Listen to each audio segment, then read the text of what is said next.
court has considered 2919B2. I've also considered the entire record, including the pre-sentence investigation report, victim's impact statements, the statement here today by Ms. Smith, Rule 11F statements regarding plea negotiations, the recommendations made by counsel, the plea agreement, statements of counsel here today, and the statement of Ms. Smith. Also consider the purpose and principles of sentencing as outlined in 292911A, and that states as in determining the appropriate sentence, I'm guided by the overriding purpose of felony sentencing, which are to protect the public from future crime by the offender and others, and to punish the offender using the minimum sanctions that the court determines accomplish those purposes without imposing an unnecessary burden on state or local or government resources. I'm required to consider the need for incapacitating the defendant, deterring the defendant and others from future crime, rehabilitating the defendant, and making restitution to the victim, the offense, the public, or both. I've also considered the seriousness and recidivism factors, all as contained in 292912. I considered the testimony here today from the officer, the PowerPoint presentation, the other information is provided by the state and the defense. This case is unfortunate in that there's loss of life, and that you, Ms. Smith, is or are a victim to this because you were the mother of the child. When the court looks at the sentencing criteria, there's only one conclusion that I can come to, and that's that you're not amenable to community control sanctions. This court is not going to follow the joint sentencing recommendation. While your lawyer did great work to get you that sentencing recommendation, I also would let you know I wasn't very happy about the plea. However, the things that were stated in this court today regarding complexities with criminal cases involving evidentiary issues, co-defendant charges, cooperation, and ultimately the state's prerogative in evaluating and assessing cases. Your defense lawyer's knowledge of the case, my knowledge of the case, comes largely at this point. While I was reluctant to accept the plea, I did accept that plea, which cuts you in a significant advantage and risk. So you need to remember that the court considers as part of this sentence the cases that were dismissed and the containment of damages that allowed. However, the court specifically finds that you have no remorse for this, or you at least shown no remorse. You also violated your bond while you were on bond. Then you turn around and back out.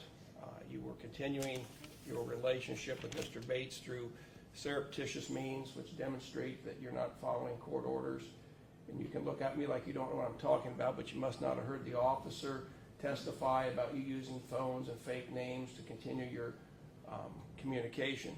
While you might have cut a deal at the last moment to cooperate in the state's case, that was done, in my opinion, to save yourself and not for any other reason. The case did pen for quite some time. This case is quite old from the date of offense. I also find that you have a drug issue and or alcohol issue that you fail to acknowledge or take any ounce of responsibility for. It's also a case, while I agree with everybody's statements that there was no intention for this child to be harmed, let alone killed, it's also, putting it mildly, to say that you and Mr. Bates were extremely reckless in your conduct in owning this particular dog, having other dogs in the house. I watched a video where your dog attacks a child in the child's own yard because you turned the dog loose repeatedly with no concern of what the dog, havoc that dog wreaks on the public. And probably by the grace of God that dog did not attack that child worse than it did. The dog obviously has extreme violent tendencies where it mauled this child unprovoked for no reason. You've told numerous stories as to how it happened, but the main issue is you failed to remedy the situation by containing and controlling your dog. I've seen it over and over. You have this desire to have these dogs that have tendencies to be aggressive, and then once they demonstrate the aggressiveness, there's nothing done to contain the dog. You're clearly incapable of managing that particular dog. Very few people probably could, but yet you're letting it run through the neighborhood after you're told it almost attacked a child. Now that would be concerning to me. That would have been concerning enough for me to get rid of the dog when I can't control it and it goes into somebody else's yard. Fail to see the purpose of having a vicious dog, one that attacks for no purpose other than you think it's, I guess, cool to have that type of dog. I'm not sure what the point of having a dog that you never know is going to bite somebody. And that responsibility falls 100% on you and Mr. Bates electing to gamble.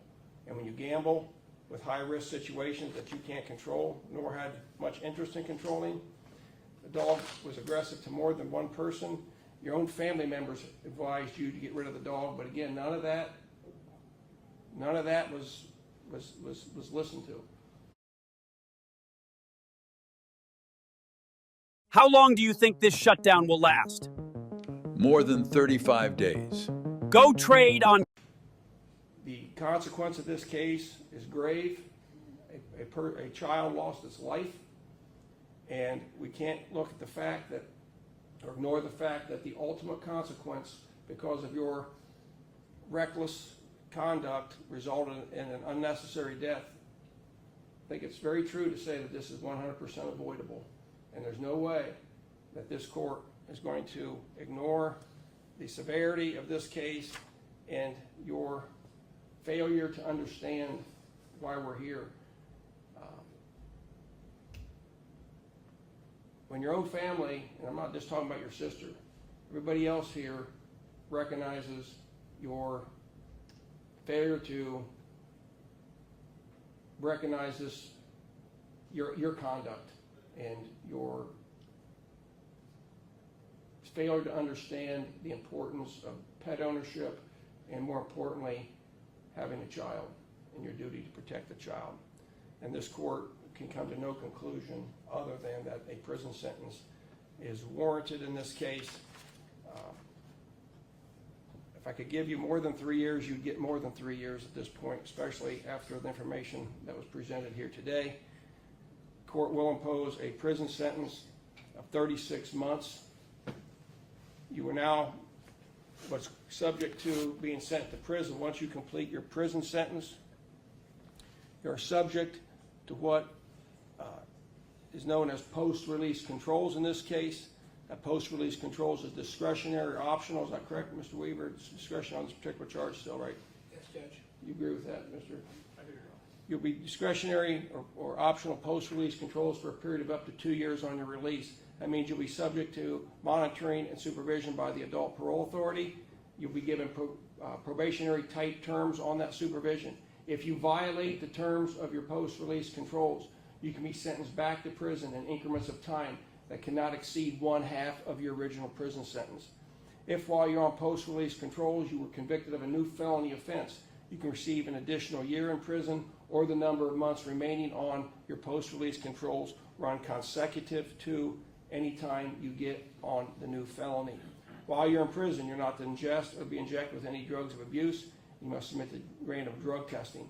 While you're in prison, I don't make any determination whether you're eligible, but you may be eligible for up to 5 days of credit toward your sentence for each month that you productively participate in educational programming, vocational training, substance abuse treatment, or other productive programming.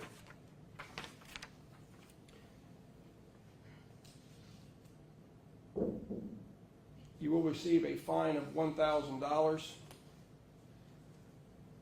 Court costs will be assessed in this case, and there'll be a partial assessment of attorney fees of $500.